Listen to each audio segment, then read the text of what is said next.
सरल सीधे व्यक्ति को संसार में कष्ट सहने पड़ते हैं, पर चालाक व्यक्ति संसार में सुख पाता है, सफल हो जाता है। सफल नहीं होता, ये गलत शब्द है। सफल नहीं होगा। अभी कोई चालाकी से सफल हो सकता है। रावण जैसा कोई चालाक पुरुष था, सब विद्याओं का ज्ञाता, परम चालाक था। कालनेमित से बढ़कर कोई चालाक था? पूरी संजीवनी बूटी जैसी ही द्रोणागिरी में हर औषधि को कर दिया और साधु बनकर बैठ गया। हनुमान जी ने मार डाला, राम जी ने रावण को मार डाला, रहा न को कुल रोवन यारा। चालाक पुरुष सफल कैसे हो सकता? नहीं, सीधा सरल पुरुष कष्ट पा सकता है, पर सफल सीधा सरल सच्चाई पर चलने वाला हो। जैसे धर्मराज युधिष्ठिर बिल्कुल सीधे थे, यहाँ तक इतने सीधे थे कि युद्ध क्षेत्र में कल कौन सी रणनीति है वो जाके दुर्योधन सीधे पूछ लेता था। भ्राताश्री कल कौन सा चक्रव्यूह रचना है वो बता देते थे। इसीलिए भगवान दो बैठक करते थे, एक युधिष्ठिर के साथ और एक युधिष्ठिर से अलग। युधिष्ठिर के साथ जो बैठक की वो चक्रव्यूह रचना ही नहीं होगी, क्योंकि वो दुर्योधन को पता हो। इतने सरल थे कि वो आके पूछ लेते, वो पूरी बात बता देते थे। तो आप देखो विनाश किसका हुआ? चतुर चालाक, जिसके साथ शकुनी, दुशासन, कर्ण, दुर्योधन के साथ इतने चालाकी की हद थे ये लोग। तो क्या ये लोग सफल हुए? नहीं, सफल हुए सीधे साधे युधिष्ठिर जी महाराज।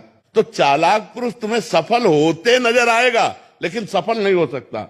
सीधा साधा पुरुष तुम्हें दुख भोगते नजर आएगा, लेकिन वो दुख भोगेगा नहीं आगे। एक परिवार के 4 छोटे बच्चों की एक साथ मौत हो गई। सुनने में यह एक दर्दनाक और डरावनी खबर लगती है, लेकिन असली डर इस बात में छिपा है कि इस मौत की वजह कोई जहरीली गैस, कोई भयानक वायरस या सड़क हादसा नहीं, बल्कि हमारे ही घरों की रसोई में रखा एक साधारण प्याज था। जी हाँ, वही प्याज जिसे हम रोजाना अपने खाने में इस्तेमाल करते हैं। वही किसी परिवार की जिंदगी निगल गया। अगर आपके घर में रखे प्याज पर काले धब्बे दिखाई दें तो इसे कभी हल्के में मत लीजिए, क्योंकि यह धीमा जहर आपके परिवार के लिए जानलेवा साबित हो सकता है। भारत में लगभग 90% लोग यही गलती करते हैं। प्याज को बस धोकर या छीलकर इस्तेमाल कर लेते हैं, यह सोचकर कि ऊपर जो काला काला दिख रहा है वह धूल या मिट्टी है, लेकिन सच्चाई इससे कहीं ज्यादा खतरनाक है। इन काले धब्बों के पीछे छिपा होता है एस्परजिलस नाइजर नाम का फफूंद, जो प्याज की परतों के अंदर तक फैलकर एक जहरीला टॉक्सिन बनाता है, जिसे माइकोटॉक्सिन कहा जाता है। यही जहर शरीर में पहुंचकर फूड पॉइजनिंग, सांस की तकलीफ, त्वचा में जलन, लीवर और किडनी डैमेज जैसी गंभीर बीमारियों का कारण बन सकता है। हाल ही में उत्तर प्रदेश के कानपुर में एक महिला ने ऐसे ही प्याज से सब्जी बनाई। कुछ ही घंटों में उसे उल्टियां, तेज बुखार और सांस लेने में दिक्कत होने लगी। डॉक्टरों ने पुष्टि की कि यह फफूंद से जुड़ी फूड पॉइजनिंग थी। सोचिए, एक छोटी सी लापरवाही कैसे एक पूरी जिंदगी को बदल सकती है। यह फफूंद सिर्फ ऊपर नहीं बल्कि प्याज के अंदर तक पहुंच जाती है, यानी चाहे आप ऊपरी हिस्सा काट दें, अंदर का हिस्सा भी दूषित हो सकता है। वैज्ञानिक बताते हैं कि यह